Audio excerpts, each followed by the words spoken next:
আসসালামু আলাইকুম বন্ধুরা, কি অবস্থা, কেমন আছেন? আশা করি ভালো আছেন।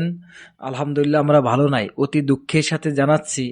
প্রবাদে আছে, কুত্তার ল্যাজ কখনো সোজা হয় না। দেশের এই ক্লান্তি লগ্নে একটা অভ্যুত্থান গেল।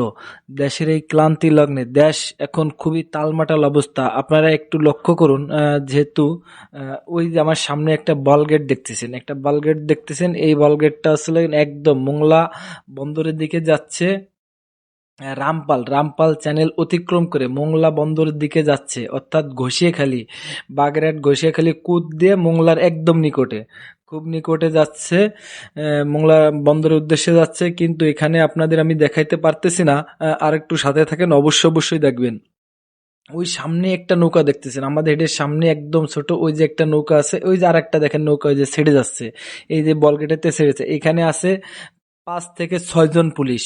5 থেকে 6 জন পুলিশ এই বল গেট থেকে চাঁদা নিল। এই যে দেখেন, আমি যে পুলিশ গেট দেখানোর চেষ্টা করতেছি, 4-5 জন পুলিশ আছে এবং একজন বোট মাঝি আছে। কুত্তার ল্যাজ যে সোজা হয় না তার বাস্তব প্রমাণ। যতই আপনি সংস্কার করেন, যতই মোটিভেশন দেন, যতই পোশাক চেঞ্জ করেন, যতই ইউনিফর্ম চেঞ্জ করেন, কোনো কিছুতেই যে কুত্তার ল্যাজ যে কখনো সোজা হয় না তার বাস্তব প্রমাণ। দেখেন ওই যে পুলিশই চাঁদা নিয়ে গেল, পুলিশ কিন্তু এদের প্রোটেকশন দিচ্ছে। দেখেন পুলিশ কিন্তু এই নৌ সেক্টর প্রোটেকশন দিচ্ছে। এই যে পুলিশই চাঁদা নিয়ে গেল, এই যে পুলিশই চাঁদা নিয়ে গেল, আর সামনে আসতেছে দেখেন চাঁদাবাজ। ওই যে সামনে আসতেছে চাঁদাবাজ। আপনি আর একটু আমাদের সাথে থাকেন এবং সম্পূর্ণ ভিডিও দেখেন অবশ্যই। এই যে দেখেন, এই যে আরেকটা নৌকা আসতেছে, এটা কিন্তু এরা হয়েছে প্রকৃত চাঁদা নিতে, অথচ পুলিশই মাত্র এখান থেকে তাদের এটা চাঁদা নিয়ে গেল।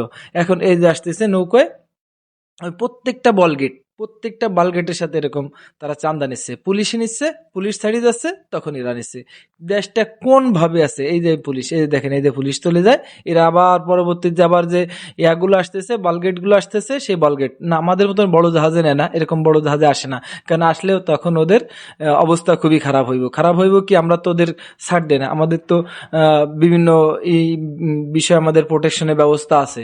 এই বলগেটের দেখেন, এদের যেহেতু সরকারি কোনো অনুমোদন নাই, বিশেষ করে এদের যারা জাহাজগুলো চালায় বা যারা পরিচালনা করে, এদের সরকারি অনুমোদন কোনো সার্টিফিকেট নাই, যার কারণে এদের এখানে সহজে যেতে পারে। এই যে এখন দেখেন চাঁদাবাজ চলে আসলো, মাত্র পুলিশ চাঁদা নিয়ে গেল, আর এই যে আসলে এখন হলগেন চাঁদাবাজ। এই হচ্ছে হলগেন দেশের এই ক্লান্তি লগ্নে এই অসভ্য অজাতি, মানে কুত্তার লেজ যে সোজা হয় না তার বাস্তব প্রমাণ তো দেখলাম। দেখছেন এই যে এখন আসলে এই যে চাঁদাবাজ। হ্যাঁ, আমি একটু জুম করে দেখানোর চেষ্টা করতেছি। এই যে দেখেন, এই যে একজন দুইজন আসছে, আবার একজন আছে, এই যে হলো প্রকৃত চাঁদাবাজ। ওই যে আগে নিয়ে গেল পুলিশে, এরা কিন্তু পুলিশই আগে নিচ্ছে, তারপরে পুলিশ ছাড়িয়ে দিচ্ছে এবং ওরা ধরতেছে, পুলিশই ছাড় নিচ্ছে এবং ওরা ধরতেছে। এই হলো কিন্তু দেশের পরিস্থিতি। কন বিচার আপনি কোথায় দিবেন, কোথায় বিচার পাবেন, কোথায় বিচার দেবেন? বিচার দেওয়ার নেওয়ার কোনো জায়গা আছে? কোনো জায়গায় নাই। এটি আসলে বাংলাদেশ, এটি আসলে বাংলাদেশ। এ জাতি, এ দেশ কোনো দিনও উন্নতি হবে না, যে যাই কিছু করুক। কখনো এ জাতির ভাগ্য কখনো ফিরবে না। ঠিক আছে, এ দেশে হলো প্রতিটা রক্তে শিরায় শিরায় মিশে গেছে দুর্নীতি, প্রত্যেকটা মানুষের শিরায় শিরায় মিশে গেছে দুর্নীতি। এই হলো বাংলাদেশ। ধন্যবাদ, বাংলাদেশ জিন্দাবাদ। আর কি দেখবেন, এই যে এখন এদের দর কষাকষি চলতেছে, এখন এদের থেকে চান্দা নেবে, এরা চান্দা না দিলে এদের সাথে খারাপ ব্যবহার করবে। এই হলো